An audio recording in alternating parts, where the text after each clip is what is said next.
கவிப்பேரரசு வைரமுத்து அவர்களின் கள்ளிக்காட்டு இத்திகாசம் பகுதி 13.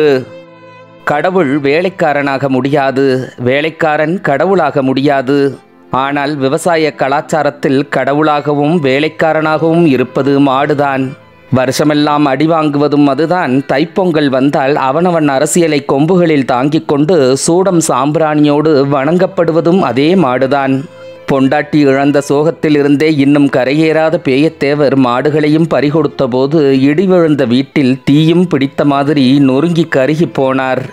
மொத்த ராத்திரியும் கெட்டிப்பட்டு விட்டது போலவும் இருட்டையெல்லாம் உருட்டி திரட்டி கல்லாக்கி நெஞ்சுக்குழியில் யாரோ போட்டுவிட்டு போய்விட்டது போலவும் இருந்தது.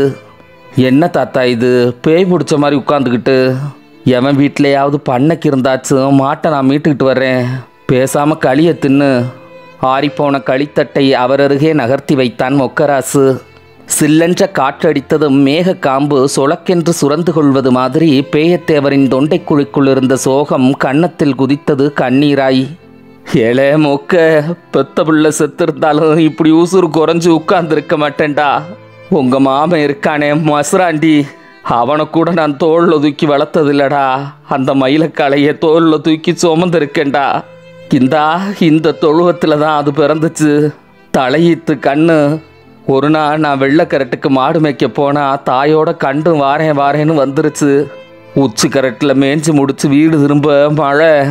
அப்படி இப்போ மழை இல்லை, பேய் மழை, பிடாரி மழை. சாயங்காலம் வந்த விருந்தும் மழையும் போகாதுங்கிற மாதிரி அடின்னு அடிக்குது. எங்கே பார்த்தாலும் தண்ணி நிற்கிது. வழியில் காட்டோட மறிச்சுக்குச்சு. 2 ஆள் மட்டும் தண்ணி போகுது.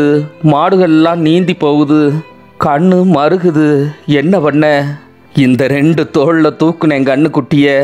தண்ணியோட நான் போனாலும் பரவாயில்லை, கண்ட கரை சேர்த்துரு சாமின்னு பாரத்தை சாமி மேலே போட்டுட்டு கண்ட என் தோளில் போட்டு கரை சேர்த்தேன்டா.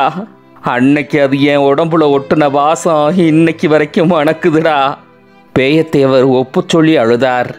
தாத்தா, வண்டி நாயக்கர் காலில் விழுந்தாச்சும் காசு கீசு வாங்கி நாளைக்கே மாட்டை ஓட்டிக்கிட்டு வந்துடுவோம்.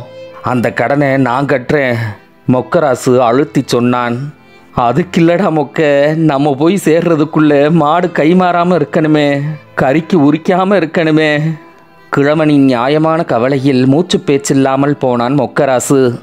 கள்ளிக்காட்டு வாழ்க்கை முறையில் ஆளை வெட்டுவது கூட அன்றாடம் என்று சகித்து கொள்வார்கள்.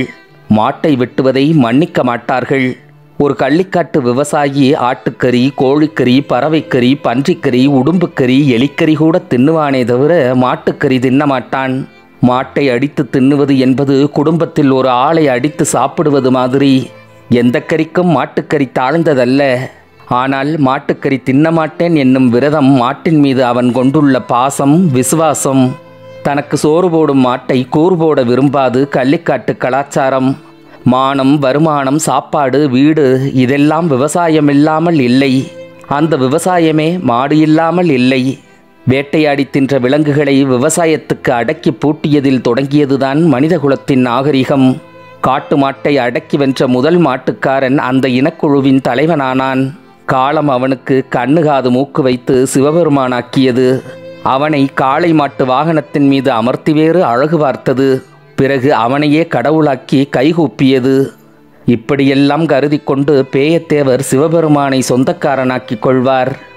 ஆறிப்போன களியும் ஆறாத உள்ளமும் ரொம்ப நேரம் சண்டை பிடிக்க கடைசியில் ஆறாத உள்ளமே வென்றது.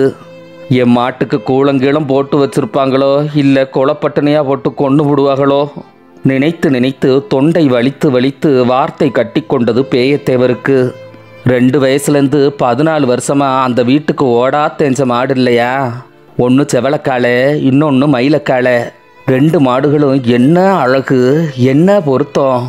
சோடி சேர்ந்து 2 மூஞ்சியை தூக்கி முன்னங்கால் 8 வச்சு நடந்தா சும்மா 8 திசையும் விட்டு எறியுமே. மதுரை மீனாட்சி அம்மன் கோயில் கோபுரம் 2 மேலமாசி வீதியில் இறங்கி ஒன்றை பாரு என்ன பாருன்னு நடந்து போனால் எப்படி இருக்கும்? பேயத்தேவர் மாடு 2 நடந்து போனால் அப்படி இருக்கும். கடந்த 15 ஆண்டுகளாக அவர் மனிதர்களோடு வாழ்ந்த நேரத்தை விட மாடுகளோடு தான் நிறைய நேரம் வாழ்ந்திருக்கிறார். நிம்மதியாகவும் வாழ்ந்திருக்கிறார். 5-6 ஆண்டுகளுக்கு முன்னால் தைப்பொங்கல் காப்புக்கு 2 நாளைக்கு முந்தி மாடு மேய்க்க போன கொரண்டி பனமரத்தான் காட்டிலிருந்து ஐயோ எப்பேய் என்று வாயிலும் வயிற்றிலும் அடித்து கொண்டு ஓடி வந்தான். கைகாலெல்லாம் காயம், கிழிந்த சட்டை வழி முதுகு கரியும் பீந்து தொங்கியது தெரிந்தது. எப்பே என்ன காப்பாத்துப்பே, நம்ம மயிலக்கால கிறுக்கு பிடிச்சு அலையுது, கிட்ட போனா முட்டை வருது, என்ன வளைச்சு வளைச்சு குத்துது, உசுர கையில பிடிச்சு ஓடியாந்தேன். கொரண்டியின் கோலம் கண்டு பதற்றத்தில் என்ன ஏது என்று விசாரிக்க மறந்து பேயத்தேவர் மாட்டை தேடி ஓடினார் கையில் சாட்டை கம்போடு. அன்று அவர் மயிலக்காளையை அடித்த அடி சாதாரண அடியில்லை. விரட்டி விரட்டி அடித்தார், புரட்டி புரட்டி அடித்தார். வரி வரியாய் தடம்பதிய சிமுழ்கிளிய வெள்ளைத்தோளில் சிவப்பு கோடு எழும்ப அடித்தார். அன்னைக்கு ராத்திரி அழகம்மா வேப்பலையும் மஞ்சளையும் வச்சு அரைச்சு அடிபட்ட இடமெல்லாம் மாட்டுக்கு 10 போட்டா. ஏ ஆம்பளை, மாட்டை உன் பொண்டாட்டின்னு நினச்சியா இந்த அடி அடிச்சிருக்க? அவர் மாட்டை அடித்த அத்தனை அடியையும் ஒரே கேள்வியில் திரும்பி அடித்தாள். கிறுக்கு பிடிச்ச மாட்டை என்ன செய்ய சொல்கிறவ? கிறுக்கு மாட்டுக்கு பிடிக்கல ஆம்பளை, மனுஷனுக்கு தான் பிடிச்சிருக்கு. மாட்டுக்கு அடிமடியில் உண்ணி பிடிச்சிருக்கு, அதை கோளார எடுத்து விடுறா கொரண்டின்னு சொல்லிட்டு வந்திருக்க. அவன் நோண்டி நோண்டி பார்த்துருக்கான், உண்ணி சிக்கலை. மூட்டை பூச்சிக்கு வீட்டை கொளுத்துற முட்டா பயலுக்கு ஒரு யோசனை வந்திருக்கு. தூக்கணாங்குருவி கூட்டை கொளுத்தி உண்ணி சாகட்டும்னு உள்ளே விட்டு இருக்கான். சூடு தாங்குமா மாடு, விரட்டிருக்கு, விழுந்திருக்கான். நீயும் ஒரு விவரங்கிட்ட ஆளு, கோட்டிக்கார பைய சொல்கிறத நம்பி சாட்டை கம்பை எடுத்துட்ட. அவ்வளவுதான். 2-3 நாட்களாக பேயத்தேவருக்கு அண்ணன் தண்ணி செல்லவில்லை, காடுகரை போகவில்லை. என் புத்தி கெட்டு போச்சே, என் புத்தி கெட்டு போச்சே என்று புலம்பிக்கொண்டே இரவும் பகலும் கொட்டத்திலேயே விழித்து கொண்டு மாட்டின் காயத்தின் மீது கண்ணீர் விட்டு கழுத்தையும் கட்டிக்கொண்டே கிடந்தார். இந்த அடி அடித்ததுக்கு அந்த மாடு நீ மனுஷன்தானான்னு பார்வையில் கூட ஒரு கேள்வி கேட்கலையே. களியை தின்னு என்று கெஞ்சு கெஞ்சு கேட்ட வயல் தாத்தாவை தேத்த முடியாமல் இடது கையை தலைக்கு வைத்து வலது கையை சூடுகாக்க தொடையிடுக்கில் வைத்து சுருண்டு படுத்து தூங்கி போனான். தட்டை கழுவி வைக்க விழித்திருந்த முருகாயி காத்து காத்து கடைசியில் முந்தானையை தரையில் விரித்து முடங்கி போனாள். கவரப்பட்ட மாடுகள் இந்த உயிர்களைப் போல உறங்கியிருக்குமோ, இல்லை தன்னைப் போல விழித்திருக்குமோ? தன் இனத்தில் இருந்த 2 மாடுகள் காணோம் என்று கொட்டத்தில் இருந்த பசு ஒன்று உச்சக்குரலில் கத்தியது. பேயத்தேவரை அந்த சத்தம் இன்னும் பல ஆண்டுகளுக்கு பின்னிழுத்து போனது. கடலை கொடி தரை தெரியாமல் படர்ந்து மதமதவென்று மஞ்சள் பூ பூத்திருந்த காலம். இறைவையை முடித்து கமலை வண்டி கழட்டி வாழ்க்கையில் சுருட்டி வைக்கும் நேரம். தாத்தா, செவளக்காளைய பாம்பு கடிச்சிருச்சு என்று கத்தினான் மொக்கராசு. பேயத்தேவர் வந்து பார்ப்பதற்குள் தலை சுற்றி வரப்பில் வழுக்கி சரிந்து விழுந்தது செவளக்காளை. கடித்தது கடும் விஷப்பாம்பென்பதை வாயில்லா சீவனின் வாயிலிருந்து தள்ளிய நுரை சொல்லியது. யோசிக்க நேரமில்லை. எல மொக்க, எருக்கலை கொண்டாடா, அந்த ஆமணக்கில் உன்ன ஒடி என்று உத்தரவிட்டவர் குப்பமணி தழையை பறித்து கொண்டே வேப்பம்பட்டை தட்ட ஓடினார். எல்லாவற்றையும் ஒன்று கூட்டி கமலைக்கல்லில் தண்ணீர் ஊற்றி தட்டினார். மாடு புரண்டு புரண்டு படுத்தது. தலை ஒரு பக்கமாய் இழுக்கத் தொடங்கியது. நாட்டு வைத்தியம் சொன்னபடி அரைத்த மருந்தில் மாட்டுச் சிறுநீர் கலப்பது உத்தமம். அவசரத்தில் அங்கெங்கே போவது? சரி, மனித சிறுநீர் கலப்போம் முடிவெடுத்தார் பேயத்தேவர். அவர் அப்போதுதான் கமலையை நிறுத்தி கழிந்திருந்தார். அவரிடம் அப்போது இருப்பு இல்லை.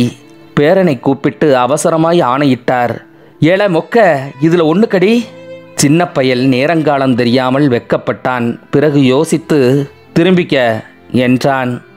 ஆமாம், வருஷ நாட்டு யானையே கோமணம் இல்லாமல் அலையுது, இவன் வேற என்று அவர் முணங்கிக் கொண்டே திரும்பிக் கொள்ள அவன் பெய்யென பெய்தான். அரைகுறையாய் அரைத்த மருந்தை எடுத்து கொண்டோடி மாட்டின் வாயை அகலத் திறந்து புகட்ட கொஞ்சம் கொஞ்சமாய் விஷம் இறங்கியது.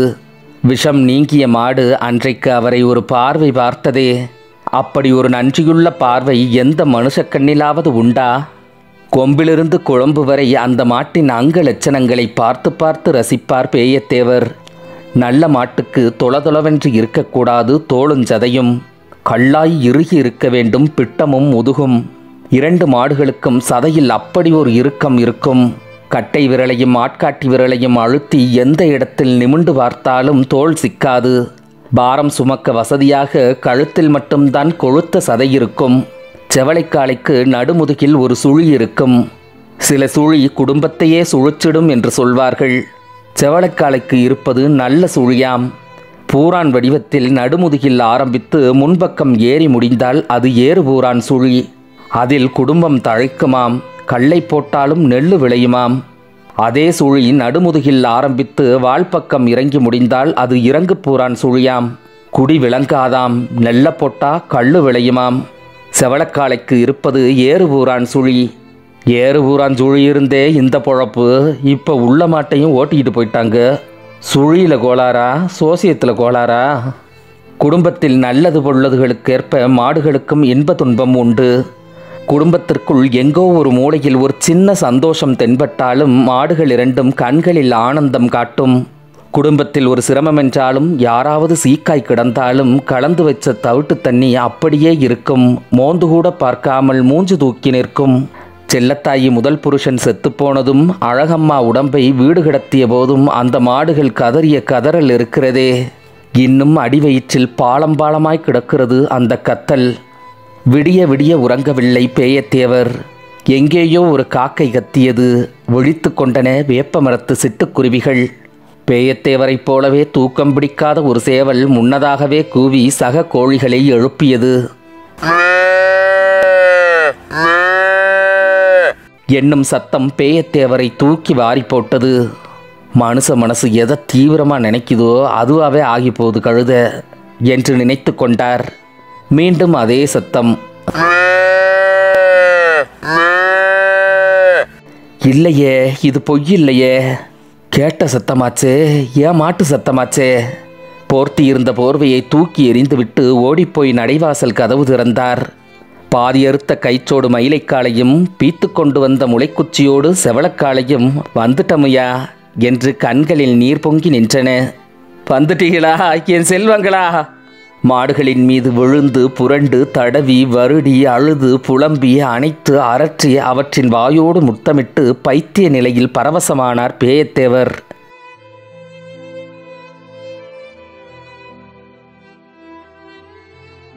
தொடர்ந்து பதிவுகளை கேட்க என்னை பின்தொடர்ந்து கொள்ளுங்கள். அடுத்த பதிவில் இணையும் வரை நன்றிகள் கூறி விடைபெறுகிறேன். நான் குறிஞ்சி கொற்றவன்.